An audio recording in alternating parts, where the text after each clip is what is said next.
Hello, I'm James Neely. I'm going to be explaining to you guys what happened in the 1900 to 1950 time period.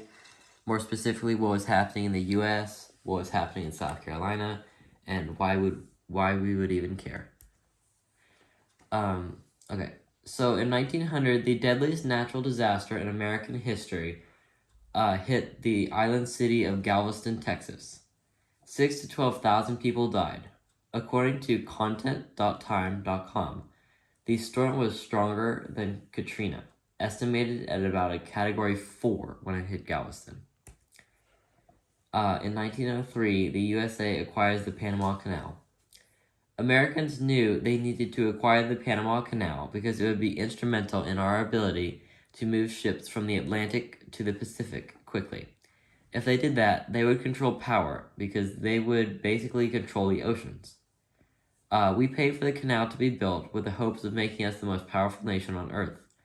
It cost around $350 million and killed 5,600 workers. It was opened in 1914. The canal was also important to the port of Charleston. It enabled speedy transport from Asia, bringing cargo into Charleston. Fun fact, the Panama Canal is the second busiest canal in the world. 14,000 ships take the 60-mile quote-unquote shortcut each year. In 1903, the Wright brothers fly the first powered and sustained flight. The Wright brothers were the first to fly a heavier-than-air vehicle.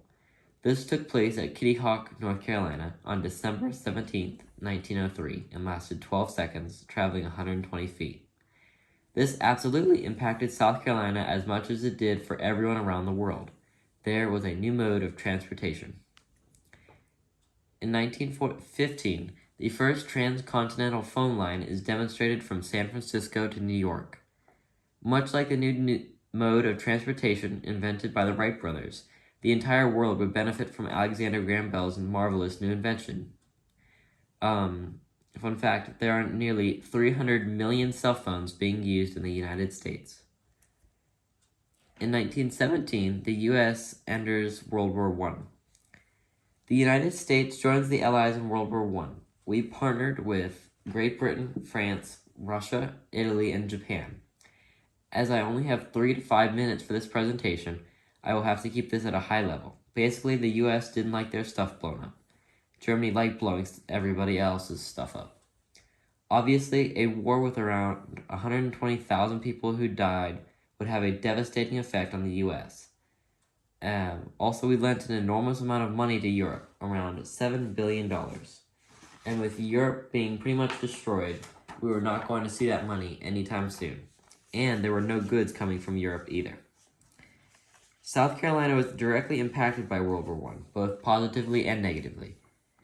65,000 South Carolinians served in World War I, and while many lost their lives, World War I created a demand for cotton and food, which was grown in South Carolina, more than tripling the amount generated by these plantations in a few short years.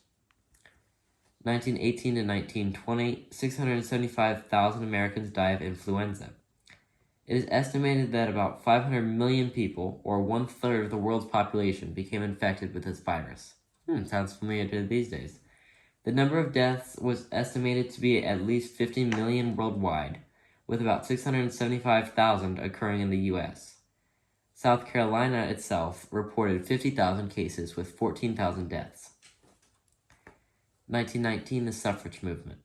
Women in the USA had never been allowed to vote, so during the 1910s, women and some men were campaigning to allow women to vote. Finally, the government agreed and they passed the 19th Amendment allowing women to vote. 1920 to 1933, Prohibition. In 1920, Prohibition was enacted by the 18th Amendment, making the manufacturing, sale, and transportation of quote-unquote intoxicating liquors illegal.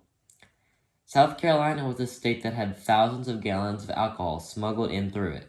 People started to brew their own liquor, which oftentimes was much stronger than store-bought liquor would have been.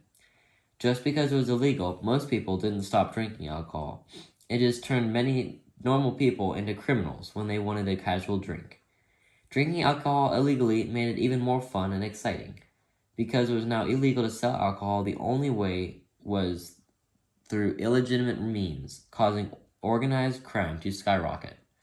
South Carolina was a massive smuggling state because of the coast, and many learned how to make their own alcohol, which tended to be stronger than store-bought would have been.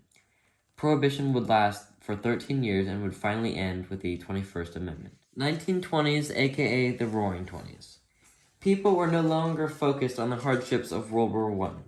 The USA started to flourish, and there were new technologies that revolutionized the world. One of the two main technological advances were mass media, such as the radio, that helped us let thousands know about news, stocks, and much more. The other was the automobile, aka car, that made journeys that used to take days be a one-day journey. These two technologies helped to push forward the USA. Also, music such as jazz became popular. You like jazz? Fun fact, in the 1920s, tourism started to explode in South Carolina, specifically around Charleston. That explosion would not last long, though. Sadly, by 1922, half of all the cotton plants in South Carolina were eaten by boll weevils, causing many people in South Carolina to struggle to survive. Even before the Depression, people stopped buying clothes, so the textile mills laid off many people, making South Carolina lose a major industry. The South went from poor to poorer.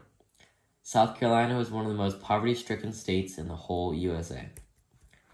1929, the stock market crash. On October the 25th, 1929, aka Black Friday, the NYSE, aka New York Stock Exchange, crashed. People started to sell their stocks. The prices went down. People panicked and sold more stocks, causing a downward spiral of stock prices. In addition, all the money that seemingly disappeared was borrowed from the banks. So now the people are broke and can't pay back the bank, so their homes get taken as collateral. Then they become homeless. South Carolina was definitely not safe either, as even before the Depression, the average citizen was struggling financially. The new anthem. In 1931, the U.S. government formally adopted the Star-Spangled Banner as the national anthem. Before the Star-Spangled Banner, there actually wasn't an official anthem. However, songs such as America the Beautiful, Hail Columbia, and My Country 'Tis of Thee were used to honor the USA. FDR's New Deal. FDR's New Deal was enacted by Congress, which was supposed to greatly help the nation. In the New Deal, there were 3 R's: relief, recovery, and reform. They were all put in place to help the people and stop a repeat of the Depression. 1941 to 1945, the bombing of Pearl Harbor and World War II. On December 7th, 1941, the Japanese bombed Pearl Harbor. They thought it would prevent U.S. action in Southwest Asia. That was not the case. It angered the USA, and the next day, FDR declared war on Japan. Shortly after this, Germany and Italy declared war on the USA to protect their ally, Japan. This action officially entered the USA into World War II. Germany surrendered in 1945. Later that same year, after getting nuked twice in Hiroshima and Nagasaki, Japan also surrendered. Fun fact, the first ever nuke was detonated in New Mexico. During the war, South Carolina sent 125,000 soldiers into the fight, with a fifth not returning. This was obviously horrible. On the bright side, however, World War II brought massive economic growth to the state, also helping them recover from the Depression. World War II brought the much-needed industry to South Carolina and revolutionized their factories from water wheels to modern electrical plants.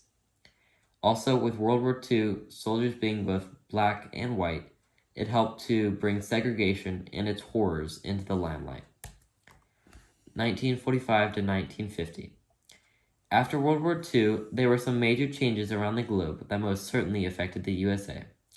In 1945, when the UN, United Nations, was formed, the United Nations is an international organization including 51 countries who are committed to maintaining international peace and security, developing friendly relations among the nations, and promoting social progress, better living standards, and human rights. In 1947, the CIA was formed, When the CIA was created, its purpose was to create a clearinghouse for foreign policy intelligence and analysis. Today, its primary purpose is to collect, analyze, evaluate, and disseminate foreign intelligence, and to carry out covert operations. And most importantly, especially today, NATO, or the North Atlantic Treaty Organization, was created to provide collective security against the Soviet Union. NATO was the first peacetime military alliance the U.S. entered into outside of the Western Hemisphere. It would soon stare communism in the eyes. As for South Carolina specifically, these things didn't overly impact. Conclusions. So, why have I been talking about the time between 1900 and 1950? Well, for one, I was assigned to it, and actually I traded Brooke for it. And two, it is an extraordinarily interesting time period. Both world wars occurred, the Roaring Twenties ending in the Great Depression, nukes were invented, and so much more. This time period helped to shape our modern world, despite it being a century ago. Millions had lost their jobs, many had lost their lives. However, in a happier sense, some marvelous events happened as well. Women were finally allowed to vote, NATO and the UN was formed, and transatlantic travel and communication became possible. During this time, South Carolina had its fair share of up and downs, from being wealthy and happy in the 20s to the boll weevils in 1922, closely followed by the Great Depression in 29. Afterward, the economy started back up thanks to World War II, and the demand for food and clothing forced factories to modernize. It raised the standard of living in South Carolina.